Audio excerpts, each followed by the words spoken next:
In 1919, Boston experienced one of the deadliest and strangest disasters in American history. A giant steel tank, standing over 15 meters tall, was filled with 8.7 million liters of molasses.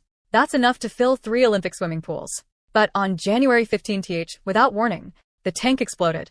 A massive wave of molasses, thick, dark, and suffocating, came crashing through the streets of Boston's North End. It moved at over 55 kilometers per hour, faster than most people could run. The wave was nearly 8 meters high. It swallowed everything in its path. Buildings collapsed like paper. Cars were thrown across the street. A fire station was lifted completely off its foundation. Horses were trapped, unable to move in the thick, black liquid. People were caught mid-step, pulled under before they even knew what hit them. 21 people died that day. 150 more were injured.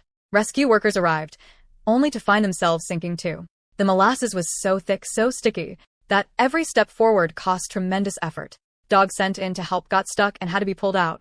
It took weeks to clean up the streets. The harbor ran brown for months. And locals say that on hot summer days, you could still smell the sweetness in the air, years later. But here's what makes this story even darker. The company that owned the tank knew it was leaking. Residents had complained for years. Children used to collect molasses from the cracks and bring it home. The tank had never been properly tested. It had never been filled with water before being filled with molasses. And when investigators looked closer, they found the steel was only half as thick as it should have been. The company tried to blame anarchists.